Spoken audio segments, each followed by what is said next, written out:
जय श्री राम बच्चों। मैं अमित कुमार।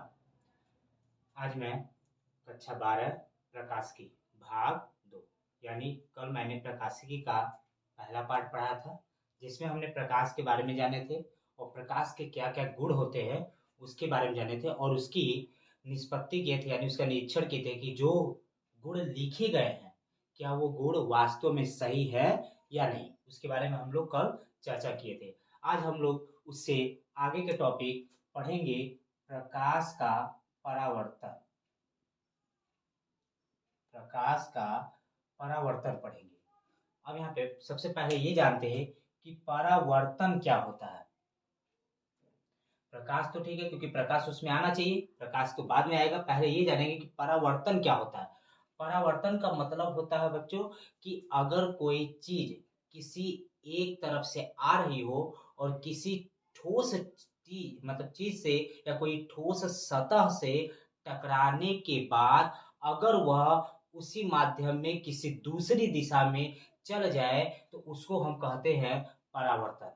तो यानी यहाँ पे कोई वस्तु नहीं आएगी, यहाँ पे हम पढ़ रहे हैं प्रकाश का परावर्तन, यानी कि इसमें आपका प्रकाश आएगा और किसी सतह से टकराएगा और उसके बाद वो क्या हो जाएगा, परावर्तित, यानी कि किसी दूसरे दिशा में चला जाएगा।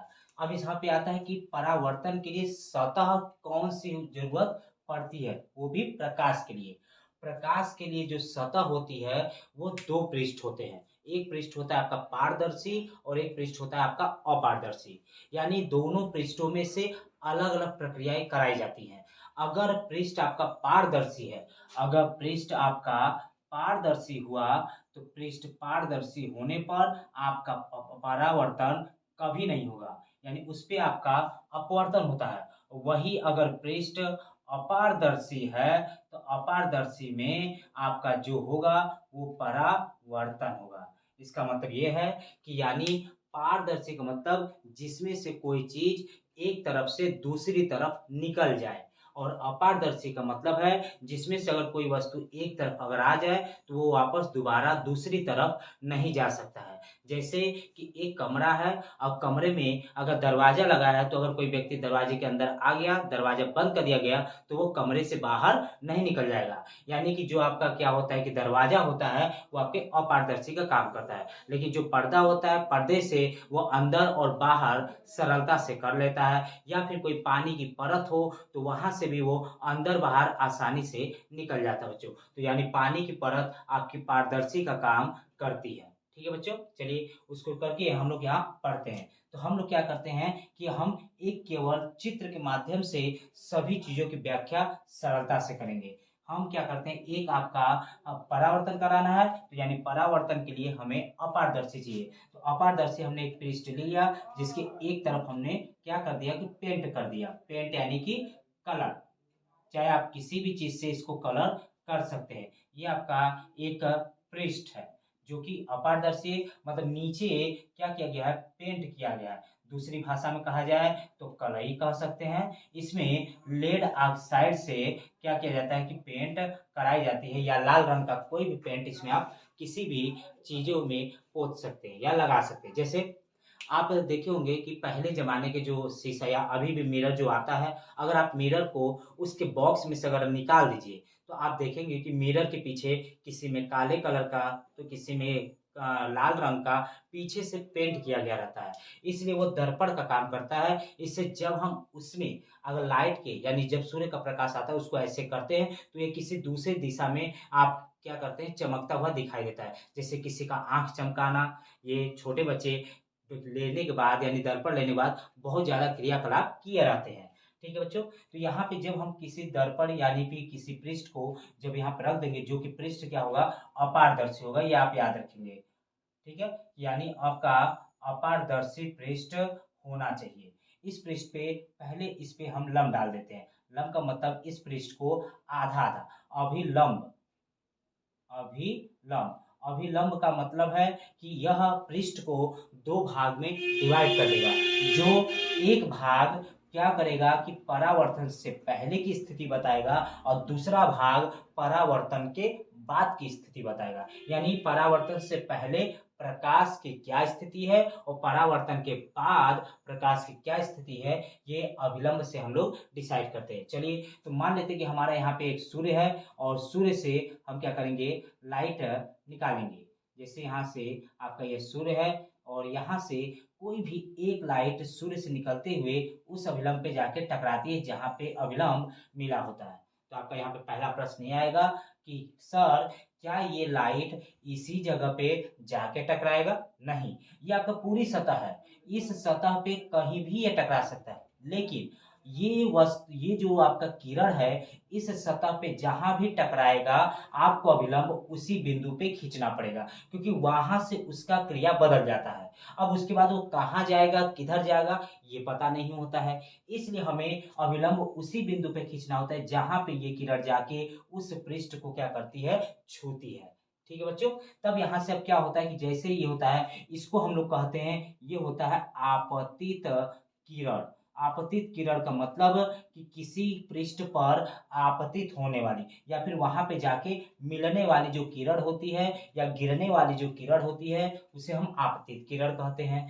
जैसे ही ये आपतित किसी चिकने पृष्ठ से, ये चिकना होगा, चिकने पृष्ठ से जब यहाँ से टकराता है तो टकराने के बाद ये क्या करेगा, इस दिशा में कैसे भी जा सकता है, बिल्कुल जा सकता है, लेकिन अगर ये समतल पृष्ठ हुआ, समतल, तो यानी ये क्या करेगा, जिस एंगल से आया रहता है उसी एंगल से वापस दूसरी तरफ चला जाएगा बच्चों। इसका मतलब कि अगर ये आपतित किरण है तो ये परावर्तित हो गया, यानी कि परावर्तन के बाद वही किरण परावर्तित किरण में कन्वर्ट हो जाती है, बदल जाती है। यानी आपतित किरण, ये परावर्तित किरण, और इस चीज को बोलते हैं आपतन बिंदु। आपतन बिंदु का मतलब जिस बिंदु पे आपतित किरण, परावर्तित किरण, अभिलंब तीनों एक ही बिंदु पर मिलते हैं। उसके बाद बच्चों ये हो गया आपका प्रकाश का परिवर्तन, यानी यहाँ से आना इधर चला जाना, इस पूरी घटना को परावर्तन कहते हैं। इसमें एक चीज और आता है, यहाँ ये बनता है कोण, जो अभिलंब से बनाता है, आधार से नहीं, यानी समतल पे से नहीं, अभिलंब से बनाता है, जिसको हम लोग बोलते हैं आपतन कोण कहा जाता है। आपतन कोण को स्मॉल आई से लिखते हैं और इस साइड में जो ये होता है इसको हम लोग बोलते हैं परावर्तन कोण, जिसको हम लोग आर से लिखते हैं।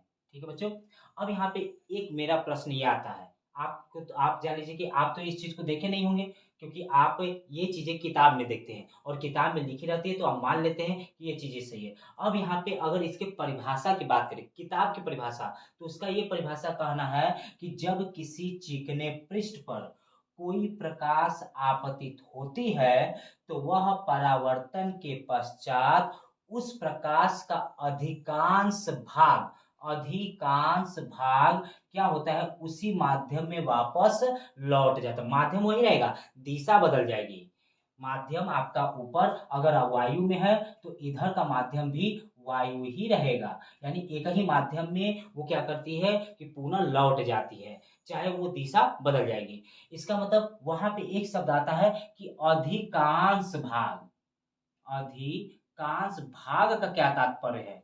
जिस वैज्ञानिक ने ये चीज की खोज की है तो उसके अधिकांश भाग का क्या कहना है, उसको क्यों क्या है, वो तो पूर्णतः भी लिख सकता था कि इसमें जब आपतित किरण इस पे पड़ती है तो परावर्तन के पश्चात इसका पूरा किरण क्या हो जाती है कि उसी माध्यम में वापस लौट जाती है। अधिकांश का मतलब ये है कि इसका मतलब कि इस आपतित किरण से कुछ प्रकाश ऐसा होंगे जो कि या तो वापस लौट जाएंगे या तो ये नीचे की ओर ट्रेवल करेंगे। यानी कि अधिकांश का मतलब कि ज्यादा से ज्यादा भाग तो उधर जाएगा, लेकिन कुछ एक ही ऐसे प्रकाश के कण होंगे या तो ये वापस लौटते होंगे या तो ये इस समतल पृष्ठ से नीचे की ओर यानी कि अपवर्तन की घटना को भी प्रदर्शित करते होंगे। क्योंकि अगर कोई प्रकाश किरण एक माध्यम से किसी दूसरे माध्यम में चला जाए तो उस घटना को हम अपवर्तन कहते हैं। यानी कि इस भाषा से, यानी इस शब्द से हमें ये पता चलता है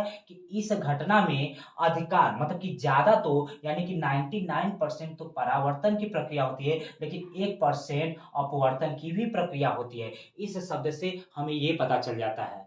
ठीक है बच्चों, तो ये आपका क्या हो गया कि ये परावर्तन के नियम की व्याख्या हुई, जिसमें आपको एक प्रश्न ये मिला जो आप शायद कभी ध्यान नहीं दिए होंगे या कभी अपने कक्षा में किसी टीचर से नहीं पूछोगे कि सर यहाँ पे अधिकांश का क्या तात्पर्य है, पूर्णतः क्यों नहीं लिखा गया है। तो अगर ये चीज है तो आप समझ गए होंगे कि अधिकांश का यहाँ पे क्या मतलब है। अब बात करते हैं कि हमने इसमें ढेर सारी चीजों को लिखा है। अब यहाँ पे आप इन सब की परिभाषाओं को केवल चित्र के आधार पर लिख सकते हैं। आपको याद करने की जरूरत नहीं है, केवल चित्र के आधार पे 1, 2, 3, 4, 5 और 6 और आपका 7 यानी 7 परिभाषाओं को आप बहुत सरलता से चित्र के माध्यम से लिख सकते हैं। ठीक है बच्चों, चलिए देखते हैं। सबसे पहले आपतित किरण। अगर आपतित किरण की बात कहेंगे तो आपतित किरण क्या है कि किसी ऊर्जा यानी प्रकाश स्रोत से चलने वाली किरण, किसी प्रकाश स्रोत से चलने वाली किरण समतल पृष्ठ के जिस बिंदु तक टकराती है वह किरण आपतित किरण कहलाती है बच्चों। उसके बाद परावर्तित किरण में परावर्तन के पश्चात जो किरण उसी माध्यम में उसका अधिकांश भाग लौट जाता है उस किरण को परावर्तित किरण कहेंगे। ठीक है बच्चों, 2 हो गया। अब उसके बाद अभिलंब क्या कहेंगे? अभिलंब वह होता है कि जिस बिंदु पर परावर्तन की घटना प्रदर्शित हो रही हो, यानी जिस बिंदु पर परावर्तन की घटना प्रदर्शित होती है ऊपर से एक सीधी रेखा को उस बिंदु पर मिलाने वाली जो रेखा होगी या किरण होगी उसी को हम लोग अभिलंब कहते हैं। और जिस बिंदु पर अभिलंब, आपतित किरण और परावर्तित किरण तीनों ही मिलते हुए दिखाई देते हैं उस बिंदु को आपतन बिंदु कहते हैं। ठीक है बच्चों, अब आता है आपतन कोण। आपतन कोण का मतलब है कि यानी आपतित किरण तथा अभिलंब के बीच का बना हुआ कोण आपतन कोण कहलाता है। अब यहाँ पे यह है कि यह कोण न्यून कोण होना चाहिए। सदैव आपका आपतन कोण और परावर्तन कोण न्यून कोण होना चाहिए। ठीक है बच्चों, ये आप ध्यान रखिएगा। न्यून कोण अगर नहीं है तो परावर्तन की घटना नहीं हो सकती, इसलिए आपतन कोण और परावर्तन कोण सदैव न्यून कोण प्रदर्शित करना चाहिए। और दूसरा परावर्तन कोण को कहेंगे तो परावर्तित किरण और अभिलंब किरण के बीच में बनने वाले न्यून कोण को परावर्तन कोण कहते हैं। परावर्तन कोण को R से प्रदर्शित किया जाता है और आपतन कोण को I से प्रदर्शित किया जाता है बच्चों।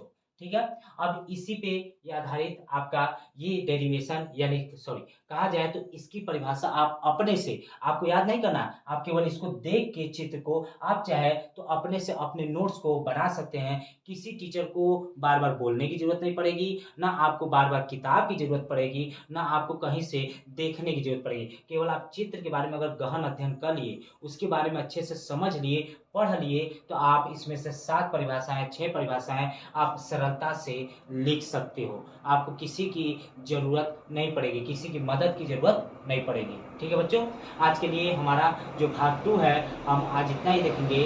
हम लोग, मेरा ये है कि हम एक दिन में बहुत ज़्यादा नहीं पढ़ाएंगे, उतना पढ़ाएंगे कि आप इसको कम से कम समय में रिवीजन करके अपने को तैयार कर सकते हैं। अगर हमने किसी को आधे घंटे या 1 घंटे का लेक्चर में पढ़ा देंगे तो क्या होगा कि अगर आप आगे का पढ़ेंगे तो जब पीछे का देखते जाएंगे तो पीछे साइड में आप उस चीज़ को क्या करते हैं, भुलाते जाते हैं। इसलिए आप केवल छोटे छोटे पार्ट को रोज का रोज डेली वीडियो मेरा जो होता है सुबह 7 बजे से पहले हमारे यूट्यूब चैनल पे अपलोड हो जाता है। ठीक है बच्चों, वहां से आप इसको डेली सुबह के टाइम में अगर पढ़ते हैं तो आपको ये चीजें दिमाग में अच्छी तरह से बैठ जाएगी, जिससे कि आपको पेपर के टाइम बहुत ज्यादा पढ़ने की आवश्यकता नहीं पड़ेगी। ठीक है बच्चों, तो आज के लिए हमारा इतना वीडियो, यही वीडियो आपका रहेगा, इतना ही है। जय श्री राम।